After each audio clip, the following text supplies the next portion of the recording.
O Homem Mais Rico da Babilônia. Nós estamos hoje na nossa última etapa desse livro maravilhoso. E seja muito bem-vindo. Para você que não me conhece, sou Dael Bernardes, mentora de posicionamento de marcas no digital, e estou com minha parceira de negócios aqui nesse projeto do Clube do Livro Páginas em Ação. Olá, eu sou a Jami Mafalda, mentora de marketing e vendas, e eu estou amando cada página desse livro. Tem sido muitas lições, né, Day? Tem sido maravilhoso, verdade. A gente encerrou na semana passada, na página 100, com uma frase que diz: é melhor uma pequena cautela do que um grande remorso. E hoje nós vamos para mais histórias, porque afinal de contas, todo dia nós temos aprendido aqui com um personagem diferente, e é o que tem tornado cada lição tão proveitosa, tão gostosa de se ler, entender e aplicar também. E hoje nós vamos começar com o capítulo que diz as muralhas da Babilônia. E ele vai começar aqui contando de um homem que era um velho e terrível guerreiro que ficava guardando a passagem no topo das antigas muralhas da Babilônia. E aconteceu que o rei havia saído com um exército e tinha ficado um exército menor, né, para proteger ali a cidade. E nesse momento eles começaram a sofrer um ataque. E depois, assim, de 3 dias, o inimigo concentrou essa força justamente nessa seção, nessa parte da porta que ele estava, onde ele se encontrava. E aí, o que acontecia? Todo dia ele via gente subindo, gente voltando ferida, outros vencendo, ou trazia outros mortos. E todo dia, quando ele descia, as pessoas da cidade perguntavam para ele o que iria acontecer, se eles iam conseguir vencer aquela guerra. E ele todo dia descia com uma boa nova para as pessoas não se preocuparem, para elas ficarem tranquilas, e com certeza a muralha ia resistir e eles iam vencer. E assim aconteceu por vários e vários dias, até que então eles realmente conseguiram vencer, o inimigo foi embora e as muralhas ali protegeram a cidade. E ele termina aqui falando, né? As muralhas da Babilônia foram um extraordinário exemplo do desejo e da necessidade humana por proteção. E esse desejo é inerente à raça humana. E essa parte que me fez lembrar até da questão dos arquétipos, porque quando a gente trabalha arquétipos de marcas, nós temos 12, e cada um dos 3 tem um desejo universal. E justamente um dos desejos é o desejo de controle e segurança, que é do governante prestativo e criativo. E os outros desejos são o desejo de pertencimento e prazer, de risco e de independência. Então, acaba comprovando também, né? Uma metodologia tem sempre suporte na outra e elas vão se comprovando. E ele continua dizendo: em nossos dias, atrás das muralhas dos seguros, hoje em dia, nós estamos atrás das muralhas dos seguros, das contas de poupanças, investimentos confiáveis, e assim podemos nos resguardar contra tragédias inesperadas. Tem aquela famosa reserva de emergência, um seguro que te protege de alguma dificuldade. Aconteceu um problema na sua casa. Não, mas eu estou tranquilo porque tem um seguro que eu chamo um técnico que vem aqui e resolve. E a gente mantém essas muralhas, de certa forma, nos nossos dias de hoje. E encerra essa parte que é bem curtinha, são só 5 páginas, falando que não temos condições de ficar sem uma proteção adequada. Isso faz parte da questão do ser humano. E encerrada essa etapa, você quer acrescentar alguma coisa, Jamie, desse capítulo curtinho? Não, é tão curtinho, né? É bem curtinho. Aí ele entra aqui no negociante de camelos da Babilônia. Gente, que história linda essa aqui, gostei bastante. Ele começa dizendo assim: quanto maior a fome, mais a mente se mostra aguçada. Ela fica muito mais sensível ao cheiro dos alimentos.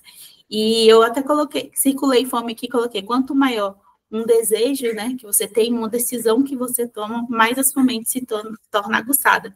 Você vai entender por que através aqui da história. Ele começa contando a história de Takad, filho de Azuri, falando que ele tinha 2 dias inteiros ali sem comer, e ele ficou ali no ponto estratégico da cidade, pensando: certamente vai passar algum amigo meu, ou amigo do meu pai, e eu vou poder pedir ali uma graninha emprestada para poder comer, porque estava com muita fome. E aí, realmente passou um amigo. do pai dele, só que foi um que ele não queria ver de jeito nenhum, que sempre falava umas coisinhas que ele não gostava de ouvir. E esse amigo pegou e entrou em uma hospedagem ali para comer, para sentar a comer, um restaurante, e falou, entra comigo. E ele falou, olha, senta aí que eu vou te contar uma história. Então, o Davassi começou a contar essa história, perguntando para ele se eles sabiam que ele já tinha sido escravo na Síria. Todo mundo impressionado, o pessoal começou a se juntar ali próximo para poder ouvir essa história. E ele falando, olha, eu aprendi a fazer o trabalho do meu pai. Meu pai era um fazedor de sandálias, e aí eu me casei, comecei a trabalhar ali junto com ele, só que eu ganhava pouco e queria coisas boas, queria, né, um carro legal, hoje em dia, uma roupa bacana, e tudo mais. E aí, porque eu tinha esse desejo, o que eu comecei a fazer? Comecei a comprar as coisas fiadas. E aí, porque ele entendeu que aquelas pessoas que trabalhavam com o pai dele tinham confiança nele, porque tinham confiança no pai, e ele fez uso disso, começou a pedir uma grana emprestada para poder satisfazer esses desejos. Só que chegou um momento que ele se viu em apuros, estava devendo até aqui, o que ganhava não era suficiente para se manter nem para saldar a dívida. O que ele fez? Saiu fora da cidade, a esposa dele voltou a morar com o pai, e ele foi tentar se resolver ali de outra maneira. Daí ele chega em um local, começa a trabalhar, até que ele conhece ali um grupo de salteadores. E aí ele se juntou a eles, obviamente. E aí a primeira vez que eles foram lá roubar, tudo certo, conseguiram ouro ali, seda, outros objetos valiosos, mas na segunda vez eles não tiveram tanta sorte assim.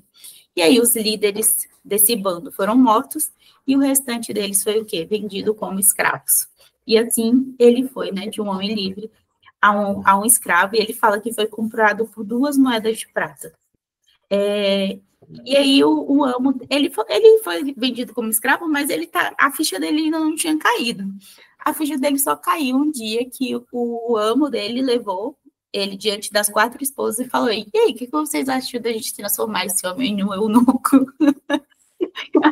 E aí as esposas começam a discutir ali entre si, e uma delas falou assim, olha só, eunuco a gente já tem bastante, mas eu não tenho ninguém que seja um bom guardador de camelo, e isso tem me impedido de visitar minha mãe.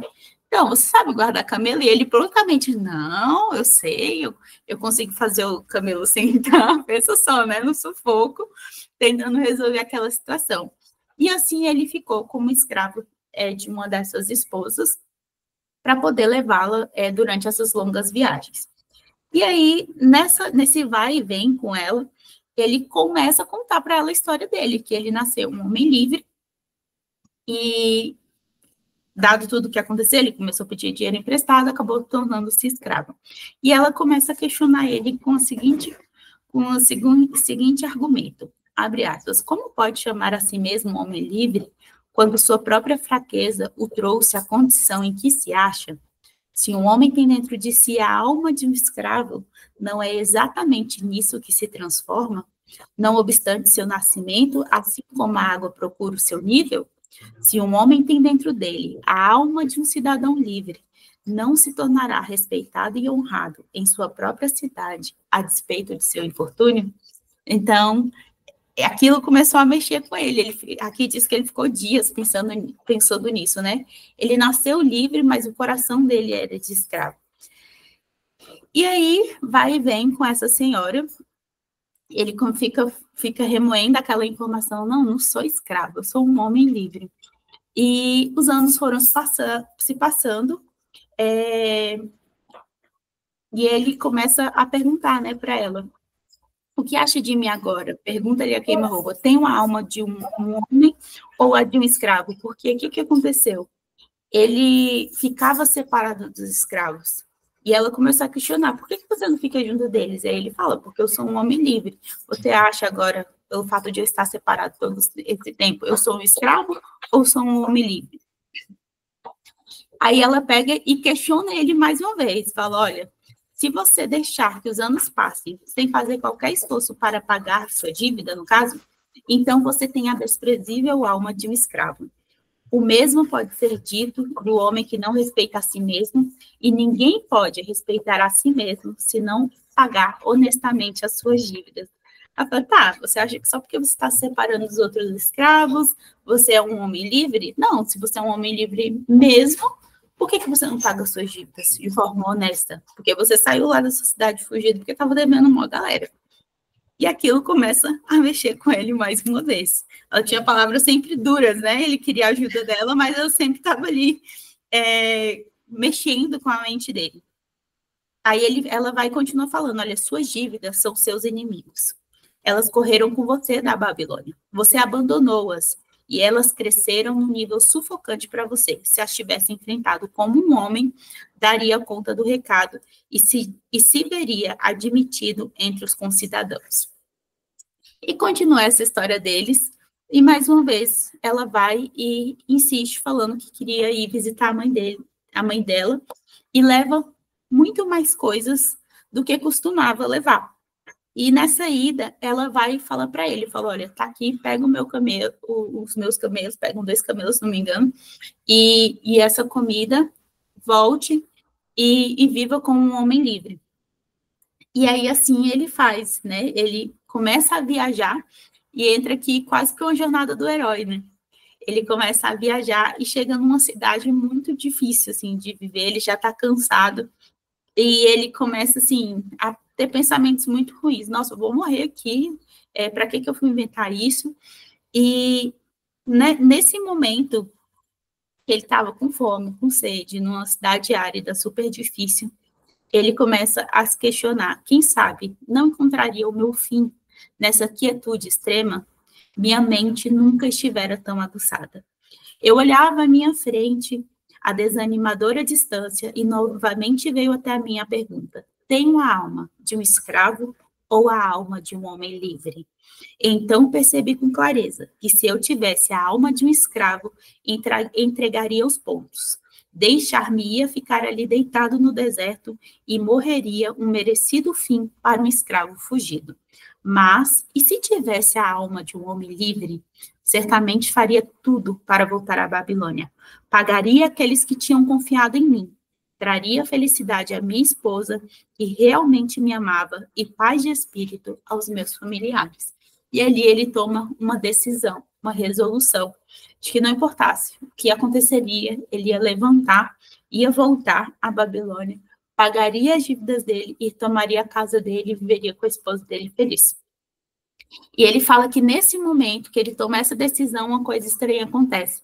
Ele começa a ver o mundo em uma cor diferente, como se tivesse estado olhando para ele através de uma pedra colorida e agora estivesse olhando nesse mundo de uma forma real, como ele realmente era. Aí ele fala, morrer no deserto, não eu. Com essa nova visão, dei-me conta das coisas que tinha de fazer. Minhas dívidas eram os meus inimigos, mas os homens a quem pedir emprestado eram meus amigos. E assim, ele resolve quitar a dívida dele e se levantar. Então ele começa a falar, o que importa a sede? O que importa a fome? Dentro de mim, agitava-se a alma de um homem livre. Eu vibrava com a resolução que tinha tomado. Então, ele levanta, né? Tem ali um pouco de dificuldade de fazer os camelos levantarem também, coitados, estavam cansados. E aí ele começa a andar até que começa a encontrar regiões melhores. Começa a encontrar água, uma região mais fértil. E aí descobre a pista para Babilônia, porque ele não tinha GPS, né? Ele saiu a ermo tentando achar a Babilônia. Então, ele descobre por onde ir. E aí ele fala aqui, porque a alma de um homem livre olha a vida como uma série de problemas para resolver e os resolve, enquanto a alma de um escravo não se liberta da eterna lamúria. Essa foi uma das mensagens mais lindas, né? Quantas vezes a gente está numa situação que a gente fica olhando, só reclamando, reclamando, reclamando. E aqui ele fala, essa é a atitude de uma mente escrava, de uma pessoa escrava. Um homem que tem uma mente livre, ele vai olhar, tá, tem um problema aqui, como é que eu faço para poder resolver isso aqui? E aí ele continua a jornada dele, e ele fala uma das frases mais lindas também, que diz, onde há determinação, o caminho pode ser encontrado. Então ele tomou a decisão e encontrou o caminho uma vez, um jeito de fazer as coisas. E ele pegou e falou que visitou todos os homens a quem ele devia dinheiro, porque ele fez um plano para poder saldar essa dívida e resolver o problema dele. Então, ele procurou todos esses homens e falando, olha, eu vou pagar vocês, mas eu não tenho como pagar assim, abate e pronto, até porque ele era um escravo, estava retornando à sociedade como um homem livre, entre aspas. E nessa resolução, ele encontrou um dos amigos que se chamava Maton, que era o emprestador de dinheiro, e ele socorreu ele, falou, olha, eu vou te ajudar, fazendo o quê? Já que você cuidou de camelos, eu conheço um homem que se chama Nebatu, e ele precisa de alguém ali que trabalhe com camelos. E ele vai pagar, né, pelo seu serviço, então vai trabalhar com ele. E assim ele fez, levantou e foi trabalhar com esse homem, e eles construíram ali um plano para que ele conseguisse ser um homem respeitável novamente. E aí, aqui, no meio da história, entra a história das tabuinhas de argila da Babilônia, que já nos nossos tempos atuais, o professor Franklin, responsável pela expedição científica britânica, recebe uma carta de outros professores que traduziram essa carta, o senhor Alfred. E ele fala assim, olha, as 5 tabuinhas de argila achadas durante a escavação da ruína da Babilônia, você vai ficar perplexo com a história que tem nela. Porque é uma história tão atual, e apesar de tantos anos que passaram, essa história me inspirou, e eu fiquei pensando, será que se eu aplicasse a história que tem nela, que o plano que tem nela, daria certo nos dias atuais? E aí ele fala, olha, a tabuinha fala dos problemas enfrentados por um homem chamado Dabassi para saldar suas dívidas. E percebe-se que as condições que regiam o mundo antigo não mudaram muito nesses 5.000 anos. Essas velhas inscrições ofereceram a mim, o cara que estava traduzindo, uma maneira de que nunca tinha ouvido falar de resolver o problema das minhas dívidas, em casos contemporâneos, e ao mesmo tempo andar com moedas de ouro tilintando em meu bolso. Como seria agradável e interessante averiguar se tal sistema funcionaria tão bem nos dias de hoje. Entretanto, a senhora Shrewsbury e eu estamos planejando testá-lo em nossos próprios negócios. E aí ele vai falar para ele o que cada uma dessas tabuinhas tinha. Aí ele fala que na primeira, vem contando que esse homem era um refugiado, né, da escravidão da Síria, e que ele tinha determinado que pagaria suas dívidas. E que seria também um homem de posses. E por isso ele começou a gravar ali na argila algumas resoluções que ele tinha tomado e quem era e a quem ele devia. Então ele falou assim, olha, escorando-me nos conselhos de um bom amigo, Maton, que foi aquele que indicou o emprego para ele, acho-me determinado a seguir um plano preciso, que segundo ele pode tirar qualquer cidadão dos embaraços de uma situação de dívida para uma situação de posse. Esse plano inclui 3 passos. O primeiro, guardar 1/10 de tudo que ganha. Isso aqui é categórico. É negociável, né, gente? Todo capítulo aqui fala sobre isso. Segundo, esse plano deve admitir que eu sustente a mim e a minha esposa com 70%. Então, ele até fala, né, que os 10% vai dar tranquilidade para ele poder atingir os seus objetivos, porque ele sabe que tem uma reserva, e os 70% ele vai ter que adequar a vida dele ali para caber naquele valor. Então, 7/10 vai ser usado na casa, nas roupas, na comida, nos prazeres e no divertimento. Então, ele precisa aprender a viver com essa soma. E terceiro, aí ele continua aqui já na segunda tabuinha, que é na primeira ali no corpo, ele fala 2/10, ou seja, 20% vão ser divididos entre aqueles a quem pedi emprestado. E ao seu devido tempo, todas as minhas dívidas estarão liquidadas. Então, mandei gravar nessa argila o nome de todos os cidadãos a quem pedi emprestado. E ele pega e coloca aqui o nome um por um, enquanto devia, e no total, ele devia 119 moedas de prata e 141 moedas de cobre. Aí ele continua aqui falando que ele visitou os credores dele e começou a explicar, falou, olha, eu não tenho dinheiro para pagar, a única coisa que eu tenho é a minha força de trabalho. Já consegui um emprego, fiz um plano e vou pagar vocês, só que vai demorar, vai ser aos pouquinhos, e eu vou dividir esses 20% em igual parte. O que acontece? O Amar, que era o melhor amigo dele, insultou ele, detestou a história. Depois, o Birejik falou assim, não, por favor, me paga primeiro, depois você paga as outras pessoas. E o Alcarrad aqui falou para ele que ia pôr ele em maus lençóis, então ameaçou. E isso me chama a atenção de que mesmo quando a gente resolve fazer o que é correto, vamos supor que a gente está em um caminho que não é tão legal assim, você vai lá, faz um plano, resolve fazer o que é certo. Você não vai ser aplaudido de todos os lados. Fala, nossa, agora que eu estou andando certinho, estou fazendo tudo de forma correta, todo mundo vai bater palminhas para mim, todo mundo vai me ajudar. Percebe-se que a primeira pessoa que ele fala é o melhor amigo, que ele achava que ia ser quem ia apoiá-lo, e foi o primeiro a insultá-lo. Então, mas mesmo assim, esses insultos, essas pessoas que se levantam não podem ser mais fortes do que a resolução que você tomou. E ele estava determinado. E isso fez com que ele continuasse o plano dele, apesar dessas más respostas que ele teve. Embora as demais pessoas a quem ele devia ficaram felizes. Então, tá tudo certo, a gente entra nesse acordo aqui, você vai pagando a gente ao longo desse tempo. E assim começa, ele negocia imparcialmente com todos. Então, é uma lição, né? Você precisa agir igualmente com todos. Se deve a muita gente, pague o mesmo, a mesma quantia, a mesma porcentagem a todos de forma honesta. E aí começa aqui a tabuinha número 4, onde ele fala, outra lua cheia, trabalhei arduamente, com a cabeça em paz. E eu achei interessante essa frase porque me lembrou duas coisas. O poder de um plano. Um plano tem esse poder de deixar você em paz. Olha, as coisas não estão acontecendo muitas das vezes do jeito que a gente quer, mas você tem um plano, isso vai te dar paz. E segundo, me fez lembrar de uma frase do livro GTD, do David Allen, que diz, mente clara como a água. Que isso quer dizer, quando a gente tem um plano, a gente tem essa tranquilidade de poder pensar, em vez daquela confusão mental de quando tudo está bagunçado, tudo está em desordem, a gente tem essa tranquilidade para tomar decisões, e nossas decisões se tornam melhores. É igual quando a casa está uma bagunça e você organiza tudo, que você sempre dá aquela paz, sabe? É a mesma coisa quando a gente tem um plano e coloca toda a nossa vida no lugar. A gente também sente essa paz e tem mais clareza e tranquilidade para tomar decisões. Nossas decisões são mais assertivas.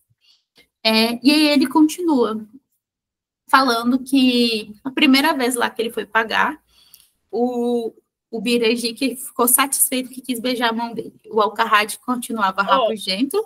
Dai, mas eu acho que também uma observação legal que ajudou ele é ele falar que a boa esposa apoiou ele na intenção, né? Porque essa é uma dificuldade. Ele diminuiu para 70% todo o valor da verba da casa. Ele teria que ter esse apoio. Isso também é algo legal, porque às vezes as pessoas estão assim endividadas, elas querem sair dessa sem que a família participe, sem que a família saiba. E aqui não, você vê que se ela apoiou é porque ela tinha clareza do que ele queria, do que ele devia e tudo mais. Perfeita observação, Jami. Fez um plano, sentou com a esposa, entrou em acordo, adequou as contas da casa a 70%, era uma parceria, e tanto que em outros momentos vai mostrando aqui que ela foi apoiando ele realmente ao longo do processo. Perfeita observação. E aí ele vem falando aqui dos altos e baixos durante esse plano, que ele fala assim que a primeira vez foi lá, pagou, foi tudo tranquilo, todo mundo agradeceu ele, alguns continuavam rabugentos, mas vida que segue. Na segunda vez que ele foi pagar, ele fala que eu trabalhei duro, mas com pouco sucesso. Entretanto, minha boa esposa e eu continuamos fechados com o plano. Então, começou, olha, tá, não foi tão bem quanto você gostaria, mas vamos manter. Mais uma vez, a lua cheia toma conta do céu e me sinto extremamente feliz. Topei com um magnífico rebanho de camelos e comprei alguns bem saudáveis. Então, ele vai agora faz um bom negócio. Então, um bom negócio, um mau negócio, um bom negócio. E assim vai a vida, e ele fechado ali com o plano. E aí passaram-se 3 luas cheias, em que cada uma deles ele pagou 10% a CIS, viveu com 7 décimos, e pagou os credores com 2/10. Aí ele fala, minhas economias agora somam 21 moedas de prata. Isso faz com que eu sinta a cabeça no lugar e me deixa orgulhoso por poder caminhar entre meus amigos. E eu achei interessante essa parte dele ficar orgulhoso, porque quando a gente elabora um plano e a gente começa a seguir e conseguir aplicar 70%, 80% do plano, às vezes não é nem perfeito, mas a gente vai ficando orgulhoso mesmo, né, de si mesmo. Fala assim, nossa, que legal, eu fiz uma resolução, fui lá e cumpri. Por isso que eu defendo sempre a ideia de começar com metas menores, porque isso vai te dando essa energia, essa motivação para poder ir aumentando as metas aos poucos. E ele continua falando, o plano é de um valor indizível, além de ter feito de um ex-escravo um honrado cidadão. Então, ele já começa a ser reintegrado, né, à sociedade, pelo menos ali, mentalmente. Ele se torna feliz, porque ele fala, nossa, isso vai ter fim. Do mesmo jeito que eu contraí essas dívidas, vai chegar algum momento que eu vou ser um homem livre, novamente honrado. E depois de 12 luas vieram e se foram. Mas hoje, especialmente, não negligenciarei meu registro na tabuinha, que ele está agora na quinta, pois acabo de pagar a última das minhas dívidas. Hoje é o dia em que minha boa esposa e meu agradecido ser comemoram com um grande banquete. Em minha última visita aos credores, que ainda me lembrarei disso por muito tempo, Amar rogou-me que lhe perdoasse por suas palavras duras e disse que eu era, entre todos os demais, a pessoa que mais desejava para ser o amigo. Então, você vê que aquelas pessoas que falaram mal, injuriaram, foram contra e depois voltaram atrás, se arrependeram do que fizeram, porque ele foi fiel nas palavras e no acordo. Por mais, ele poderia ter negociado ali, tentado fazer um jeitinho, voltado aos velhos hábitos de uma mente escrava. Não, então eu vou dar um jeitinho aqui, tentar te pagar primeiro. Não, ele foi fiel no plano que ele tinha determinado. E isso, lá na frente, se tornou em bem. E aqui fica a observação de comemorar as conquistas, né? Que às vezes a gente trabalha, quando conquista a gente fala, não passou da nossa obrigação. Você vê que a primeira coisa que ele faz é justamente comemorar. E o Alcarrad, que era o senhor aqui, ele reestabeleceu a confiança e falou assim, olha, inclusive, se você precisar de dinheiro emprestado novamente agora, eu vou te emprestar. Foi aquele que insultou ele lá no início. Você viu aqui que um por um, né, foi reestabelecido esse laço de confiança que havia sido quebrado. E ele continua falando, e ele não é o único que me tem em alta conta. Muitos outros dirigem-se a mim com respeito. Minha boa esposa fita-me com um brilho nos olhos, que me leva a ter confiança em mim mesmo. Achei linda, assim, essa história. E, assim, termina-se a tradução, né? Lembrando que é um professor escrevendo para o outro, e ele fala, olha, são essas cinco tabuinhas, essa transcrição.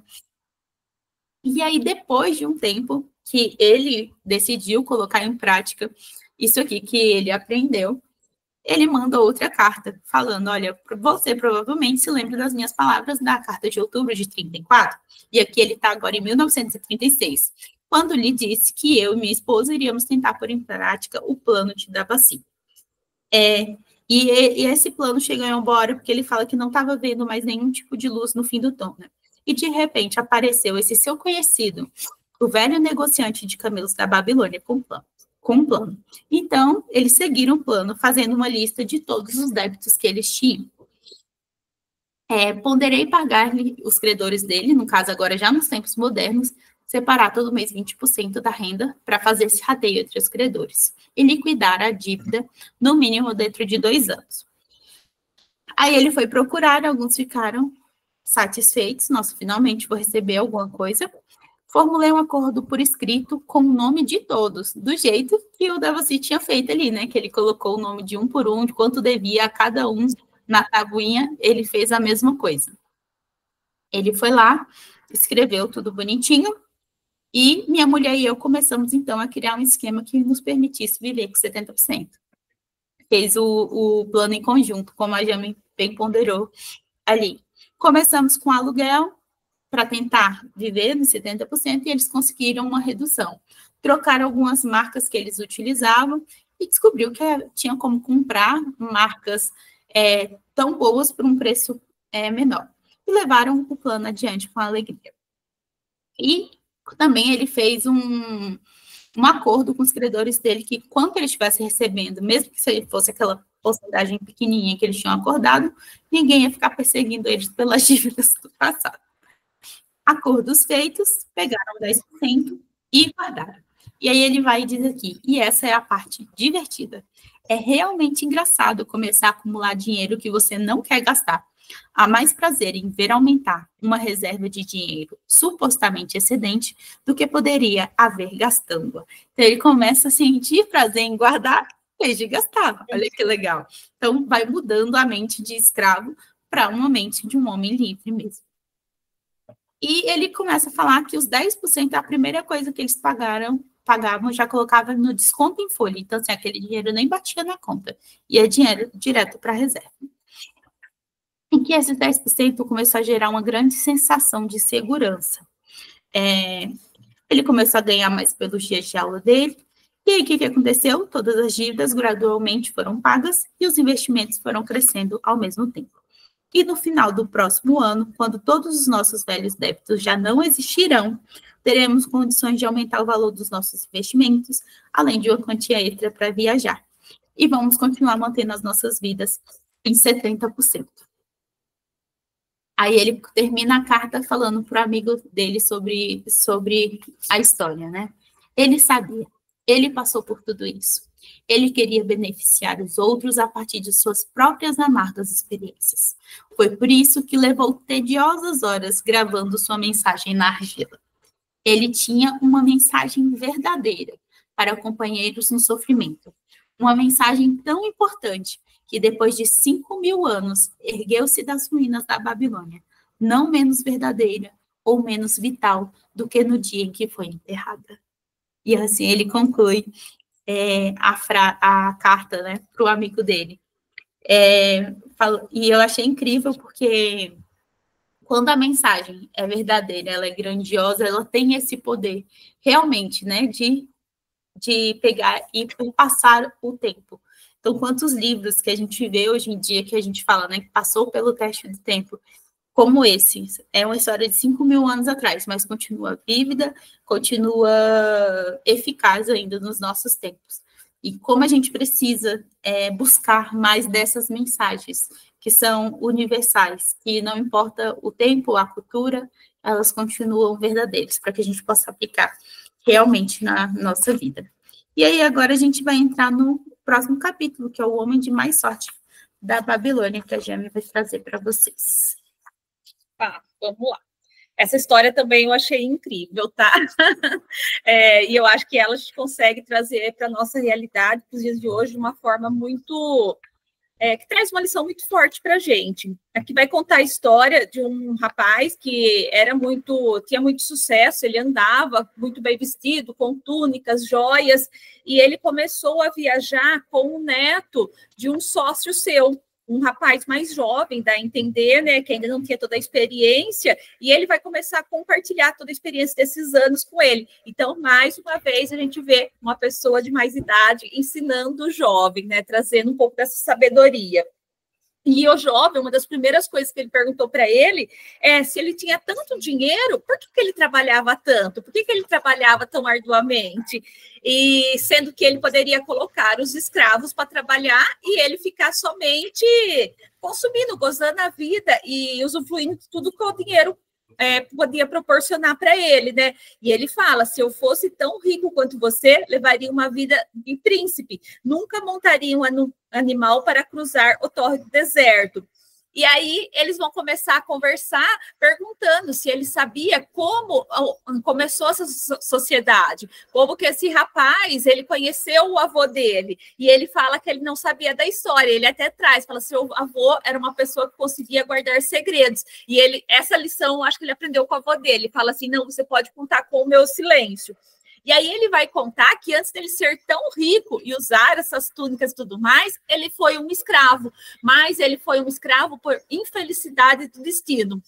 O pai dele, o irmão dele, acabou numa briga, matando uma pessoa, e o pai dele não podia pagar, não queria que fosse para a justiça, então entregou o filho dele como para essa viúva, né, para a mãe desse rapaz, desse jovem que morreu. E como ele não conseguiu quitar essa dívida, ela acabou vendendo ele para ser escravo. Então, coitado, o irmão dele cometeu um erro e ele que acabou pagando, se tornando um escravo. E aí ele tinha muita visão, né? Aqui na história vai contar tudo que ele fez, mesmo ele sendo escravo, ele nunca quis ser aquela pessoa que ia apanhar, que ia ser chicoteada, porque ele pensava que o amo, ele sabe valorizar as pessoas que realmente trabalham. Então, ele ali como escravo, ele tinha uma missão. Aí uma pessoa até fala, você vai morrer de trabalhar, vai quebrar suas costas, e se não quebrar, vai ser chicoteado. E ele falou, será que se eu estiver fazendo o meu trabalho com maestria, com excelência, isso vai acontecer? Então, dá a entender que ele foi uma pessoa que se dedicou muito ao trabalho. E mesmo ele se dedicando ao trabalho como escravo, tem alguns pontos que fala que ele conseguia fazer uma rendinha extra, vendendo pães de mel e tudo mais. E nessa hora, gente, eu juro que eu fiquei morrendo de dó do Shaul, que ele conta que ele fazia essa renda para quitar a dívida e deixar de ser escravo. Mas ele conheceu uma pessoa, ele fez um negócio ali, uma sociedade, mas essa pessoa não queria ser livre como ele tinha essa dependência do amo, e por infelicidade do destino, ele perdeu tudo pela segunda vez. Então, 2 vezes ele teve que ser escravo, nenhuma por um erro que ele cometeu. E aí eu pergunto para vocês, se isso acontecesse com a gente não ia ser aquela pessoa vitimista que ia falar que o mundo está contra a gente, mas ele não. Ele sabia o que ele queria e ele estava decidido a mudar de vida. Tudo que acontecia com ele trazia um gás para ele realmente falar, não, eu posso trabalhar, eu posso mudar essa história. E aí até vai perguntar, né? Ele até pergunta para o Neto se ele tinha interesse em saber como o avô dele conheceu. E o avô dele, quando ele era escravo, veio a ver como ele era esforçado, como ele realmente era dedicado, como ele trabalhava, e ele percebeu que ele era uma pessoa que poderia ajudar a render ou a prosperar tudo que ele tinha. E o avô dele chamou ele para uma sociedade. E assim ele começou uma nova história.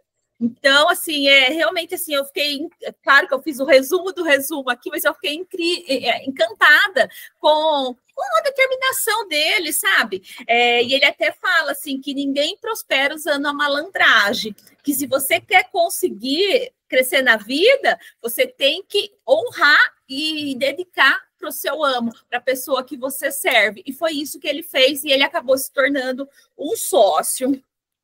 E aqui entra de novo, né, Jamie, outra resolução que a gente tinha visto nos capítulos passados, que a oportunidade encontra quem está trabalhando. Então, ele recebeu a oportunidade de voltar a ser um homem livre, de ter uma sociedade, justamente porque estava se esforçando e alguém viu algo a mais nele. Tudo que falou no livro, eu acho que nessa história casa, né, Dai? Tipo assim, ele tinha o trabalho ali de escravo, mas ele tinha uma renda extra, porque ele queria pagar uma dívida. E isso já foi falado, a gente tem que aumentar o nosso faturamento. Ele teve um amigo ali que ele confiou, e também foi uma das primeiras lições que veio para a gente. Tomar cuidado com as pessoas ali que você faz uma sociedade, que você confia, senão ele poderia ter saído até um pouquinho antes. E eu acho que todos esses erros foi o que fez ele se tornar uma pessoa tão sábia, né? E bem-sucedida, verdade. Bem-sucedida. Então, termina... e faz ele trabalhar, né, Dai?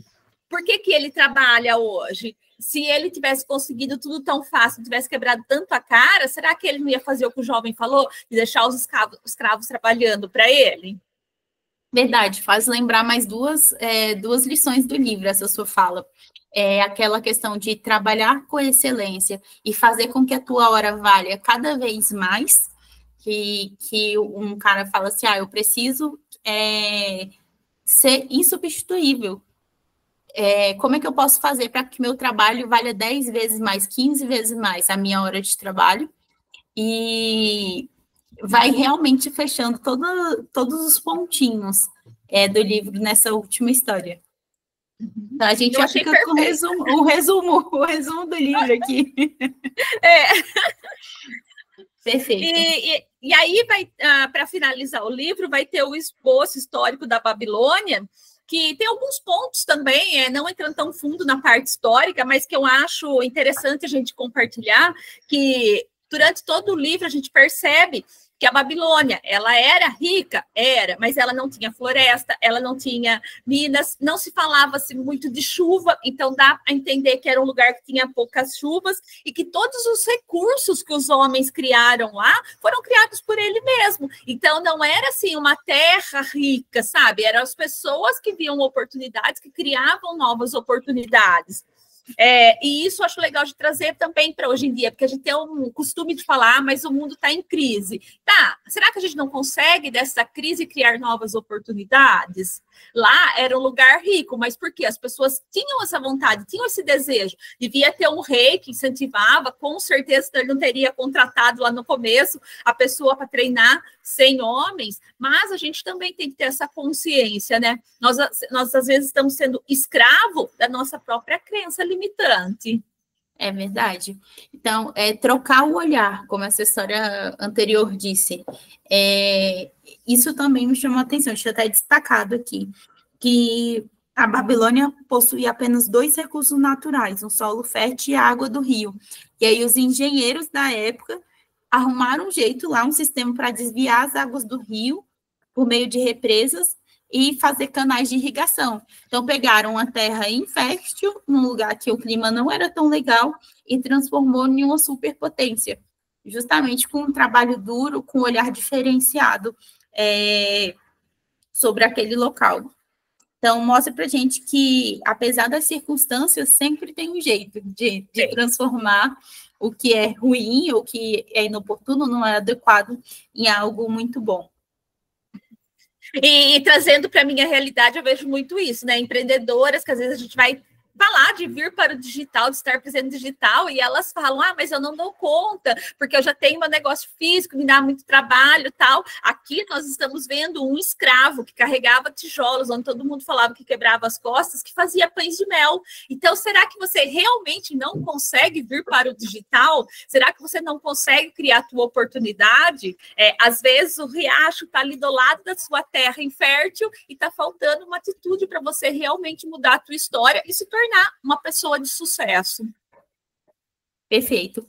E nessa história que você contou aqui da Babilônia, na última página, 956, tem uma história interessante também, falando que a Babilônia nunca foi invadida por exércitos hostis até cerca de 540 anos antes do nascimento de Cristo. E Ciro, um dos maiores conquistadores daquele período, pretendia atacar a cidade. E os conselheiros de Nabonido, o rei da Babilônia naquela época, persuadiram-no a sair ao encontro de Ciro e dar-lhe combate sem esperar que a cidade fosse sitiada. E derrotado o exército babilônico, este abandonou a cidade. Ciro encontrou os portões abertos e os transpôs sem qualquer resistência. E eu coloquei marcação nessa página porque um conselho ruim pode te destruir. Aqui a gente viu tantos conselhos maravilhosos de homens sábios, experientes, que fizeram homens escravos se tornarem livres, homens muito pobres que vieram de uma educação ruim, que foi a primeira história lá que a gente leu, e no homem mais rico da Babilônia, ao mesmo tempo que um conselho ruim ao rei fez uma cidade que nunca tinha sido conquistada através das guerras ser invadida com os portões abertos, porque ninguém conseguia transpor as muralhas. Mas eles saindo ali da cidade, a cidade foi invadida, e aí fala aqui que a Babilônia caiu e nunca mais se ergueu por causa de um conselho ruim, o que é triste. Hoje luta para sobreviver, né? Então, aí continua aqui, mas a sabedoria, que são essas histórias que foram trazidas para a gente da Babilônia, permanece. O poder que há em uma história e uma mensagem universal, arquetípica, que é o que a gente vê aqui. E eu quero encerrar falando que há poder também numa mensagem verdadeira que tem aí dentro do seu coração, como empreendedora. Que você pode fazer com que ela transpasse o tempo também através da sua história contada, através dos seus conteúdos nas redes sociais, quem sabe de um livro, um e-book que você vai fazer através de vídeos no YouTube. Se a sua história, sua mensagem é verdadeira, ela também pode ser útil para alguém daqui 5.000 anos, quem sabe, como foi para esse professor que mudou a vida dele. E é com essa mensagem que eu quero encerrar O Homem Mais Rico da Babilônia. Que livro incrível, tão pequenininho, mas tão poderoso. E quero convidar você também para participar com a gente do Clube do Livro Páginas em Ação. Toda quinta-feira, às 8h30, nós estamos aqui com um novo episódio sendo gravado para você, e os episódios são disponibilizados no YouTube às sextas-feiras. Se você quiser participar com a gente, o link está no WhatsApp. O grupo é gratuito por enquanto e é voltado para empreendedoras.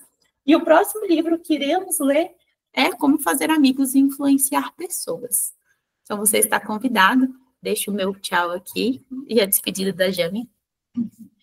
Queria agradecer todo mundo que acompanhou nesse livro. Quem ainda não leu, está só vendo os nossos resumos, vale muito a pena, como a Day falou, é um livro super curtinho e vai ter muitas lições. E se você captar algum insight que a gente não comentou aqui, pode deixar nos comentários, que a gente vai ter o maior prazer de estar lendo e respondendo vocês também, tá bom? Um beijão e até o próximo livro. Perfeito, obrigada. Tchau, tchau.